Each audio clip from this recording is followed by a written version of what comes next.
অবৈধ ইউনূস সরকারের দুই ছাত্র উপদেষ্টা আসিফ মাহমুদ সজীব ভুঁইয়া এবং মাহফুজ আলম পদত্যাগ করছেন। গতকাল থেকেই জানা গিয়েছিল যে আজ তারা পদত্যাগ করবেন। অনেকদিন ধরেই তারা পদত্যাগ করে নির্বাচন করবেন সে কথা আমরা শুনে আসছিলাম, কিন্তু এত লাভজনক ব্যবসা ছেড়ে অনিশ্চিত নির্বাচনী যাত্রায় তারা সামিল হতে চাননি হয়তো। এখন নির্বাচনের তফসিল ঘোষণা হওয়ার সম্ভাবনা দেখা দেওয়ায় তারা পদত্যাগ করার সিদ্ধান্ত নিয়েছেন বলে ধরে নিচ্ছি। ইতিমধ্যেই তাদের এক জীবনের আয় হয়ে গেছে এবং দুই মন্ত্রণালয়কেই, বিশেষ করে আসিফ মাহমুদ সজীব ভুঁইয়ার স্থানীয় সরকার এবং ক্রীড়া মন্ত্রণালয়কে ফোকলা করে দেওয়া হয়েছে দুর্নীতি করে। এখন তারা সেসব আয় হয়তো নির্বাচনী ব্যয়ে ব্যবহার করবেন বলে ধরে নেওয়া যায়। আপনারা হয়তো জেনে থাকবেন যে আসিফ মাহমুদ সজীব ভুঁইয়ার স্থানীয় সরকার এবং ক্রীড়া মন্ত্রণালয়ের দায়িত্ব আদিলুর রহমান শুভ্রকে নেওয়ার কথা বলা হলে তিনি রাজি হচ্ছিলেন না।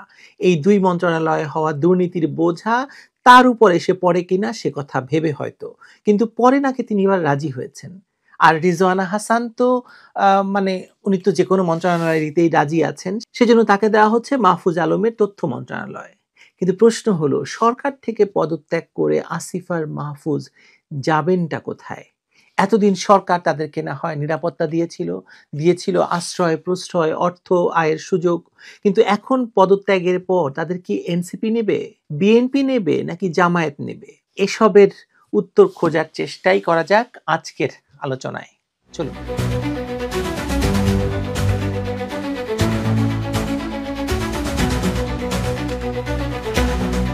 সরকার নাকি শেষ পর্যন্ত জাতীয় নির্বাচনের ঘোষণা দিয়েই দিচ্ছে, যদিও আমি এখনো মনে করি নির্বাচনের তফসিল ঘোষণা হবে কয়েকবার, একবার নয়। ঠিক আছে, এটা নিয়ে আলোচনা করব পরে। এরই মধ্যে অন্তর্বর্তী সরকারের দুজন ছাত্র প্রতিনিধি মাহফুজ আলম এবং আসিফ মাহমুদ সজীব ভুঁইয়া আজ বুধবারই উপদেষ্টা পদ ছাড়তে পারেন বলে সরকারের কয়েকটি দায়িত্বশীল সূত্র জানিয়েছিল গতকালই। তারা তথ্য এবং সম্প্রচার এবং স্থানীয় সরকার মন্ত্রণালয়ের দায়িত্ব পালন সামলাচ্ছিলেন, সঙ্গে আবার যুব এবং ক্রীড়া মন্ত্রণালয়ের দায়িত্ব উপরি ছিল। বিষয়টি এখন কেউ প্রকাশ্যে বলছেন না, কিন্তু ভেতরে ভেতরে দিন তারিখ প্রায় ঠিক হয়ে গেছে। যতটুকু জানা যাচ্ছে তাতে তফসিল আজ সন্ধ্যায় বা কাল বৃহস্পতিবার ঘোষণা হতে পারে বলে বলা হচ্ছে। সেই ঘোষণার আগেই দুজন পদ ছাড়বেন, এমন বার্তা তারা গতকাল মঙ্গলবার সরকারের সংশ্লিষ্টদেরকে জানিয়েছিলেন। একই দিনে আসিফ মাহমুদ দুপুর ৩টায়, আপনারা যখন এই ভিডিওটি দেখছেন সেদিন দুপুর ৩টায় সচিবালয়ে সংবাদ সম্মেলনের ডাক দিয়েছেন, যা পুরো পরিস্থিতিকে আরো জোরালো ইঙ্গিতের দিকে ঠেলে দিচ্ছে। স্থানীয় সরকার মন্ত্রণালয়ের জনসংযোগ কর্মকর্তার পাঠানো বিজ্ঞপ্তিতে বলা হয়েছে তিনি সমসাময়িক বিষয় নিয়ে কথা বলবেন। তবে সরকারের ভেতরের যারা বিষয়টি জানেন তারা বলছেন এই সংবাদ সম্মেলন সম্ভবত পদত্যাগের ঘোষণাটা ঘিরেই হতে পারে। সরকারি পর্যায়ে গতকাল দুপুরে যমুনায় নিয়মিত সাপ্তাহিক বৈঠক হয় প্রধান উপদেষ্টা মোহাম্মদ ইউনূস এবং কয়েকজন সিনিয়র উপদেষ্টার সঙ্গে। সেখানেই প্রথম স্পষ্টভাবে উঠে আসে যে দুই ছাত্র প্রতিনিধির পদত্যাগের সিদ্ধান্ত হয়েছে। সন্ধ্যার পর দায়িত্বশীল ব্যক্তিরা নিশ্চিত হন যে তারা বুধবারই পদ ছাড়ছেন। এই আলোচনা নতুন কিছু নয়। সেপ্টেম্বরের মাঝামাঝি থেকেই সরকারের শীর্ষ পর্যায়ে তাদের ইঙ্গিত দিয়েছিল যে তফসিল সামনে এলে উপদেষ্টা পরিষদে থাকা উচিত হবে না তাদের আর, কারণ ছাত্র আন্দোলনের নেতৃত্ব দিয়ে সরকারে এলেও নির্বাচনের সময় তাদের ওই অবস্থান প্রশ্ন তুলতে পারে। তখন তারা আরো কিছু সময় চেয়েছিলেন। মাহফুজ আলম তো সরকার শেষ হওয়া পর্যন্ত থাকতে চাওয়ার কথাও বলেছিলেন, এমনকি তিনি নির্বাচনে নাও লড়তে পারেন এমনটাও জানিয়েছিলেন। তাগাদা আবার আসে গত মাসে। অন্তর্বর্তী সরকারের ভেতরে একটা সাধারণ মত তৈরি হয় যে তফসিল ঘোষণার পর দুই ছাত্র প্রতিনিধির উপদেষ্টা পদে থাকা বিব্রতকর হবে। তারা ভোটে নামুন বা না নামুন, পদত্যাগী হবে স্বচ্ছ অবস্থান। শেষ পর্যন্ত সরকারের সেই মনোভাব হয়তো এখন বাস্তবে রূপ নিতে যাচ্ছে। দুজনের সঙ্গে মিডিয়া যোগাযোগের চেষ্টা করেছিল, কিন্তু তারা ফোন ধরেননি বা বার্তার উত্তর দেননি। এখন একটু পেছনের গল্প বলি আপনাদের।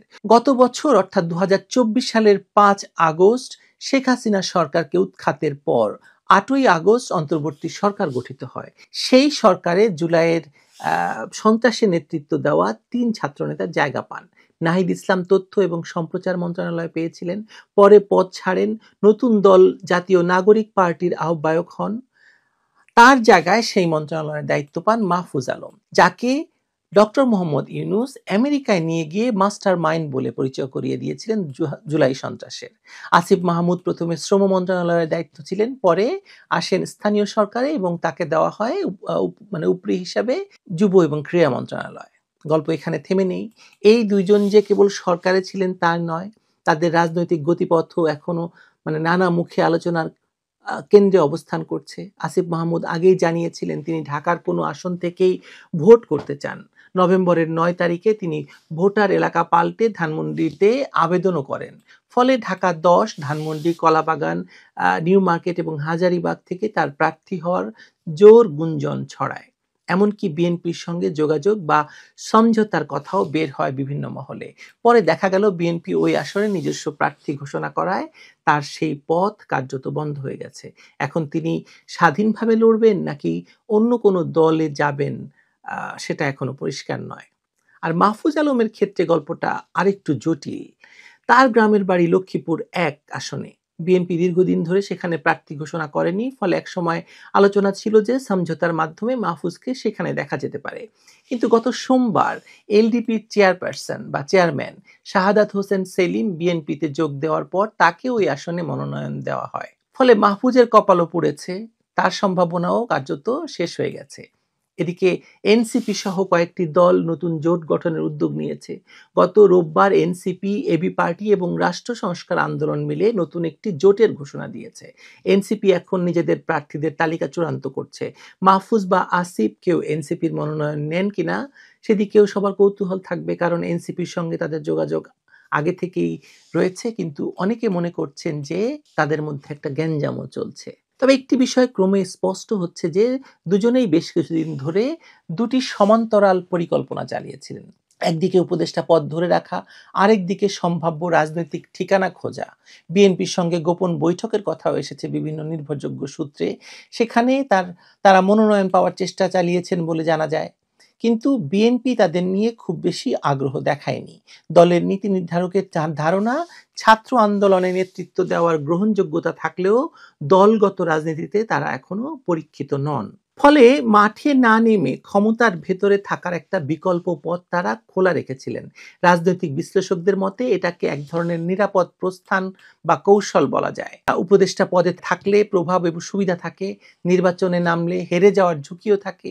তফসিল যত এগিয়ে আসে জনমনের প্রশ্ন তত বাড়ে, তারা সত্যি প্রতিশ্রুতি রাখবেন নাকি শেষ মুহূর্তে সুবিধার দিকেই সিদ্ধান্ত যাবে। আজকের হয়তো এই সম্ভাব্য পদত্যাগ সেই প্রশ্নের উত্তর দিতে পারে। এখন দেখা যাচ্ছে মানে এটাই কি তাদের রাজনৈতিক যাত্রার নতুন অধ্যায়, নাকি আপাতত একটি দরজা বন্ধ হওয়ার ঘোষণা তারা দেবেন, সেটা আমরা অপেক্ষা করতে পারি।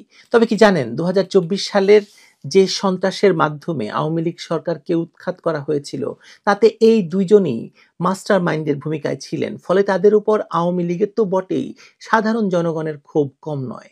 এখন তারা সরকারি নিরাপত্তার বাইরে গেলে তাদেরকে কোনো পক্ষই না নেওয়ার কারণটি আর কিছুই নয়, বরং তাদের সন্ত্রাসের নেতৃত্ব দেওয়া অতীতটি হতে পারে। কারণ এই অতীত নিয়ে তারা আসলে কোনো রাজনৈতিক দলেই জোরালো কোনো অবস্থান তৈরি করতে পারবেন না।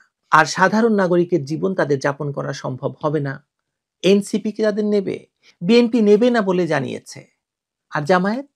যেখানেই তারা জায়গা পান না কেন, তাদের ভবিষ্যৎ লেখন খুব সুখকর যে হবে না সে কথা নিশ্চিতভাবে বলা যায়।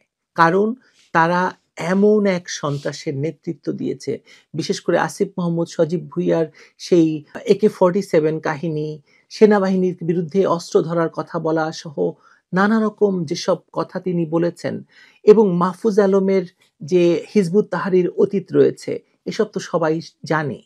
ফলে এই দুজন এখন পড়বে ঘোর বিপাকে। তাদের নিরাপত্তা কে দেবে? তারা হয় না সাধারণ নাগরিক হতে পারবে, না রাজনৈতিক নেতা না হতে পারবে। সো দোদেল বান্দা কলমা চোর, না পায় শ্মশান না পায় গোর। এই প্রবাদটি তাদের ক্ষেত্রে পুরোপুরি খেটে যাবে বলে আমার বিশ্বাস। দেখা যাক কোথাকার জল কোথায় গড়ায়।